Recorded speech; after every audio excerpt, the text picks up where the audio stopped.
IDFC ബാങ്കിൽ കവർച്ച നടത്താൻ ശ്രമിച്ചയാളെ പിടികൂടിയിരിക്കുകയാണ്. നിലമേൽ സ്വദേശിയും മുൻ മെർച്ചന്റ് നേവി ഉദ്യോഗസ്ഥനുമായ സമീറാണ് പിടിയിലായത്. CCTV ദൃശ്യങ്ങൾ പരിശോധിച്ചതിലൂടെയാണ് പ്രതിയെ കണ്ടെത്താൻ കഴിഞ്ഞത്. ഷമീറാണ് വിവരങ്ങളുമായി ചേർന്നത്. ഷമീർ, പറയാം, വിവരങ്ങൾ എങ്ങനെയൊക്കെയാണ്? ഈ ഓണാവധിയുമായി ബന്ധപ്പെട്ട് ബാങ്ക് കഴിഞ്ഞ കുറച്ചധികം ദിവസങ്ങളായി അടച്ചിട്ടിരിക്കുകയായിരുന്നു. ഈ സാഹചര്യത്തിലാണ് ഇദ്ദേഹം വൈദ്യുതി ഉപയോഗിച്ച് ഗ്യാസ് കട്ടിംഗ് നടത്തി ബാങ്കിന്റെ ഷട്ടർ പൊളിച്ച് ബാങ്കിനുള്ളിലേക്ക് കടന്നത്. ഇതിനുശേഷം ലോക്കറിന്റെ ഭാഗത്തേക്ക് പോകുന്നത് CCTV ദൃശ്യങ്ങളടക്കം പുറത്തു വന്നു.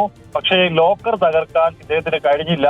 പിന്നീട് ആ ശ്രമം ഉപേക്ഷിച്ച് മടങ്ങുകയും ചെയ്തു. ഇന്നലെ രാവിലെയോടുകൂടി ബാങ്ക് ഉദ്യോഗസ്ഥർ എത്തുമ്പോഴാണ് ഇത്തരത്തിൽ ബാങ്കിന്റെ ഷട്ടർ പൊളിച്ചതിൽ കാണപ്പെട്ടത്. ഏതായാലും പ്രദേശത്ത് ഏതാണ്ട് 100ഓളം CCTV ദൃശ്യങ്ങൾ പോലീസ് പരിശോധിച്ച ശേഷമാണ് ഈ പ്രതിയിലേക്ക് എത്തുന്നത്. ഇയാള് മുൻ മർച്ചന്റ് നേവി ഉദ്യോഗസ്ഥനാണ്.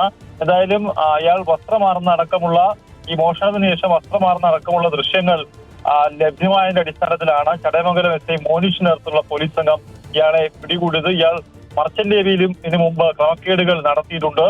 മർച്ചന്റ് നേവിയിൽ നിന്നും ഇയാളെ പുറത്താക്കിയതാണെന്നും പോലീസ് ഇപ്പോൾ പറഞ്ഞു. എന്തായാലും മണിക്കൂറുകൾക്കുള്ളിൽ ഈ കേസിൽ പ്രതിയെ പിടികൂടി എന്നുള്ളതാണ് എടുത്തു പറയാനുള്ളത്. സിദ്ധിലക്ഷ്മി, ഷമീർ, ഇതിപ്പോ ഇയാളുടെ ഒരു പശ്ചാത്തലം ഇപ്പോൾ ഷമീർ തന്നെ പറഞ്ഞു. നേരത്തെയും ഇയാൾക്കെതിരെ ഇത്തരത്തിലുള്ള ആരോപണങ്ങളും കാര്യങ്ങളൊക്കെ ഉണ്ടായിരുന്നു എന്ന്. അപ്പോൾ ഇയാളിത് ഒറ്റയ്ക്കാണോ ഈ കൃത്യം നടത്തിയത്? അങ്ങനെയാണോ പോലീസ് നിഗമനം? തീർച്ചയായിട്ടും ഇയാൾ മാസങ്ങൾ നീണ്ട ആസൂത്രണമാണ്. അതായത് ഈ ബാങ്ക് ഒരു ഒഴിഞ്ഞ പ്രദേശത്താണ് ഉള്ളത്. 2ാം നിലയിൽ പ്രവർത്തിക്കുന്ന ഒരു കെട്ടിടമാണ്.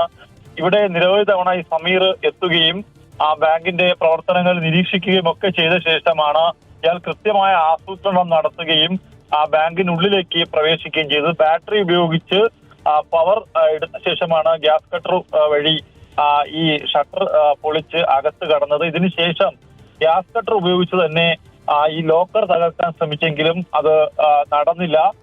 പിന്നീട് ഇയാൾ മണിക്കൂറുകൾ ശ്രമിച്ച ശേഷവും നടക്കാതെ വന്നതോടുകൂടിയാണ് ഇയാൾ പുറത്തേക്ക് പോവുകയും ബാങ്കിനുള്ളിൽ ഉണ്ടായിരുന്ന 6 DVRകൾ, CCTV ക്യാമറകളുടെ 6 DVRകൾ ഇയാൾ മോഷ്ടിക്കുകയും ചെയ്തത്.